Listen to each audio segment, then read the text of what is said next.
এখনো যুবলীগে আছি সগৌরবে। মানে ভাব পরিবার দেখেছি শেখ ফজলুল করিম আমার সর্বশেষ যখন কালিয়া উপজেলার ভারপ্রাপ্ত সভাপতি ছিলাম, সিনিয়র সহসভাপতি থেকে পরবর্তীতে শাহিন মারা গেল খুলনা মহানগর জেলার দুই নেতা। তখন প্রতি বছর থেকে আমাকে এই দলের জন্য হিজরত পথে আফ্রিকা পর্যন্ত চলে যেতে হয়েছিল।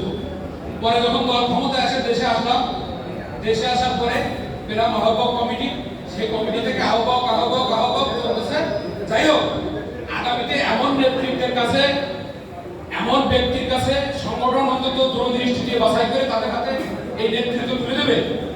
যেমন চট্টগ্রামের নেতৃত্ব লাদিঘি ময়দানে যেখানে গুলি হয়, তখন আমরা এখানে রোডের পরে 5 বছর বন্ধ করে গুলি ফেলে দিয়ে পুলিশ যখন বাধা দিতে আসছিল বলছিলাম যে থামেন ওখানে, আজকে রামদা দিয়ে কুপায় তখন এই ক্ষমতা ছিল। আর এখন আমাদের কোন পুলিশ প্রশাসন কোন অফিসারের তো কাজ করার মূল্য নেই। তাই ও কথা বলে লাভ নেই, আমার সরকারের বিপক্ষে যাবে, ও কথা বলে লাভ নেই।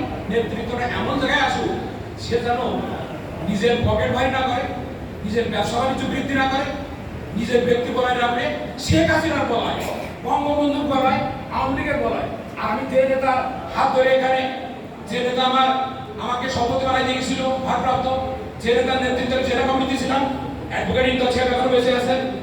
যাই হোক, আমার সভাপতি ছিলেন, পরে নীলুফার সাহেব আসছেন, বাবুদা আসছে, অনেক নেতা আসছে।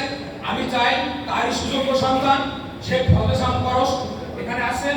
আমার সম্মেলনে যেরকম উপস্থিত হয়েছিল তৎকালীন সময় বিরোধী দল থাকা সত্ত্বেও আমি মনে করি তার সন্তান এখানে এসে খুশি হবেন। আমরা এখনো বুড়ো যুবলী, আমাদের ইয়ে কিন্তু জমা দেয় নাই, আমাদের সেই দীর্ঘদিনের সেই অভিজ্ঞতা কিন্তু কোথাও এখন জমা রাখে নাই, আমাদের স্পিড এখনো কমে নাই। ইনশাআল্লাহ আমাদের ঢাকা থেকে যে নেতৃবৃন্দ আসছেন, আমি সবার প্রতি শ্রদ্ধা রেখে বলছি আপনারা সবাই খুশি হবেন এবং এই জেলার নেতৃত্ব যদি শক্তিশালী হয় এভাবে পুঙ্খানুপুঙ্খ বিচার বিশ্লেষণ করে তবে 2 মাস দেরি হলেও তারপর কমিটি দেবেন। এই প্রত্যাশা রেখে আমি আমার বক্তব্য শেষ করছি। জয় বাংলা, জয় বঙ্গবন্ধু, জয় হোক বাংলাদেশ আওয়ামী যুবলীগের।